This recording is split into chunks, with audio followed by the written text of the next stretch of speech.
Hello, everyone, and welcome to another episode of the OUA Basketball Show. My name is Griffin Porter. Thank you so much for tuning in today. What a wild weekend it was last weekend in the world of OUA basketball. So why don't we get straight into it here? We will start on the women's side, where the headlines continue to come to us out of Kingston, as the Queens Gales picked up two more dominant wins this weekend, one over the York Lions and a huge one over the Guelph Griffins. I think a lot of us were excited to see if Guelph could be the team that sort of took down the Gales, but Queens went up 26-10 in the first quarter against Guelph and never really looked back. Bella Godet had the lead for Queens with that one with 20 points, which paired very nicely with Kiara Letlow's 18-point, 10-rebound performance.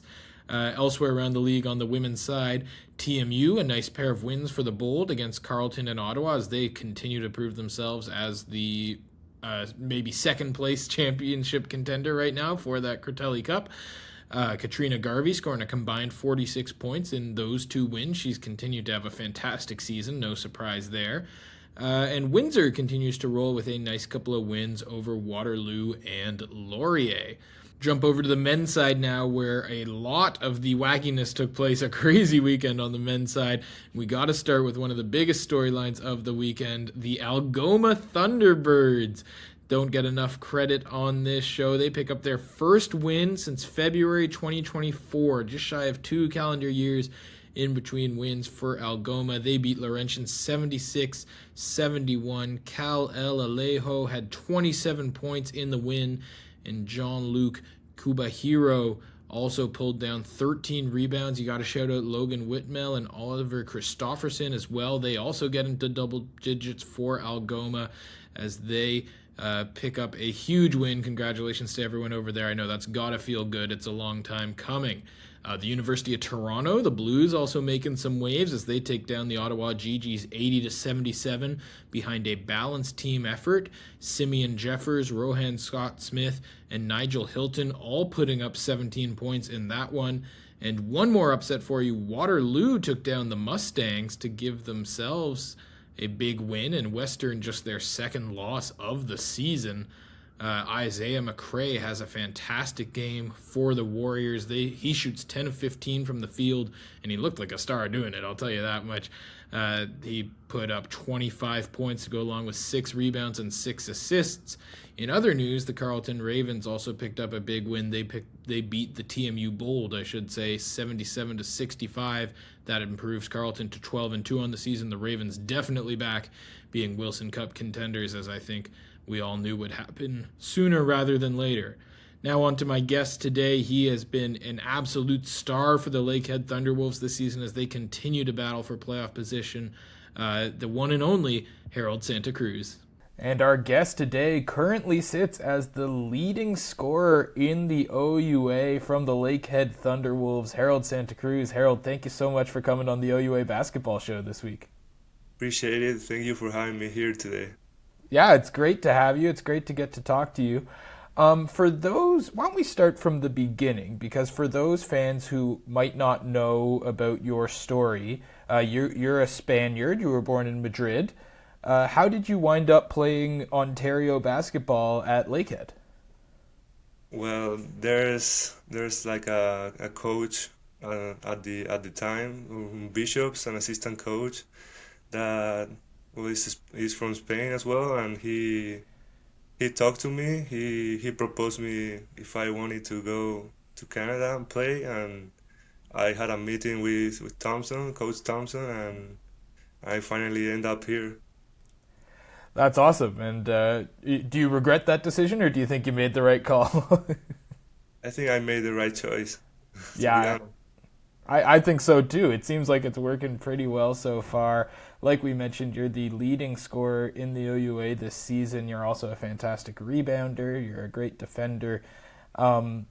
Last year was when you and Lakehead both really broke out. You were an all-star last season. Congratulations. You helped lead the Thunderwolves to an 18-4 record.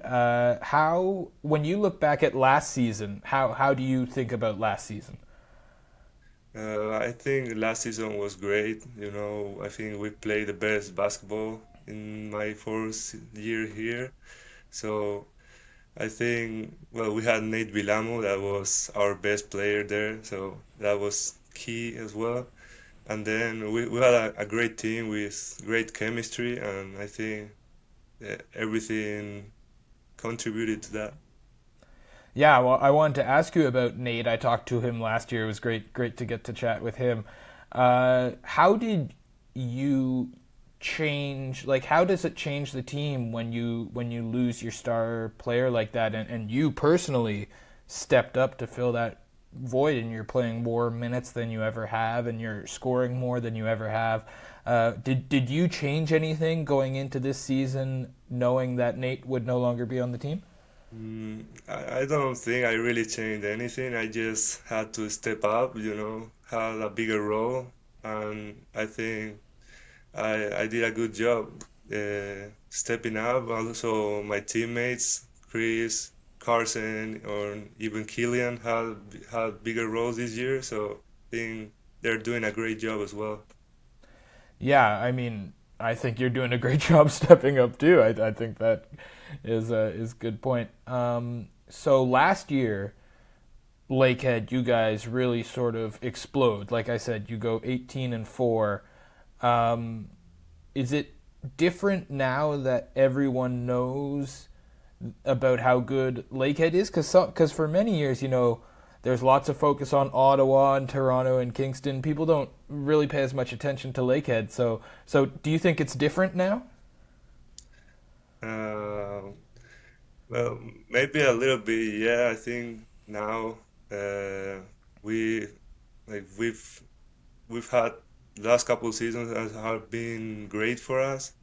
I think now we may have some more respect than any other years, but yeah, I definitely think now we deserve the respect we're getting. Yeah, I think so too. It's great to see uh, you guys. The season is coming down to the final stretch already. It's hard to believe. You're in a tight battle right now. You just played a really exciting pair of games against Brock. Uh, are things getting more intense as you're in this tight OUA Central division with TMU and Brock and all them? Like, are the games getting feeling different now? Yeah, our coach always tells us that like to approach every game like if it was a playoff game. Mm. Because now we have a pretty tough schedule coming up, so every game matters. Uh, the TMU and Brock are like 1 or 2 games ahead of us, so we just have to, yeah, to focus every game, like watch film and play like at the end in the playoffs. Last couple seasons we haven't been lucky, and it's been one game and we're done. So I think we're approaching early, like every game as a playoff game to be ready when it matters the most. Yeah, what it like last year? You guys, like you said, got a little bit unlucky. Ontario Tech played a great game, and it's tough in the OUA when it's only one game and out. What did you learn from that loss last year that you're applying this year? Yeah, I think it's being consistent. I think I've had personally I've had games that I haven't been consistent, and it's been shown in the game. And I'm trying this year. I'm trying to be like not have any bad games, you know. Just trying to be contribute as much as I can, and to help the team win. Yeah, well, watching from here, Harold, you definitely don't have many bad games this year. You've been one of the best players in the entire OUA. I really appreciate you taking the time to talk to us today. Thank you so much. Thank you. Thanks again to Harold for chatting with us today. Really appreciate that from him. Let's get into our games to watch just before I let you go here. And we're going to start with the men, where there's a couple really good options, but I'm going to circle the TMU Bold against the Western Mustangs, two elite programs going head to head. Western did just suffer a loss to Waterloo, as we mentioned off the top of the show, so they're going to be hungry for a win. Aaron Rooms and the Bold also dropped a game to Carleton, so they want to get back to winning ways as well. So that's going to be a fantastic matchup between those two teams. I could make a compelling case, I think, for picking that for the women's side as well, but we like to spread the love around here on the OUA Basketball Show. So we will pick two different teams. And for this one, for the women's side, I'm actually going to go with Carleton traveling to Toronto to take on York. I think that that's going to be a really interesting matchup. Both of those teams sitting at 9-5 right now. Carleton a better point differential than York. But the Ravens have had some struggles of late. They need to prove themselves, and beating a team that's 4 games above 500 would certainly go a step in that direction. York wants to prove that they're an elite title contender and a team that can really make some noise in the playoffs. What better way to do that than to handle Carleton? So that's going to be really exciting either way. Looking forward to seeing what those two teams do. Thank you so much for watching this week. We will be back next week. We're getting closer and closer to playoffs here. It's hard to believe, but they're already starting to bear down on us. So make sure you don't miss a second of the action over on OUA.tv, and make sure you tune into the OUA Basketball Show again next week. My name's Griffin Porter. Thank you so much for watching.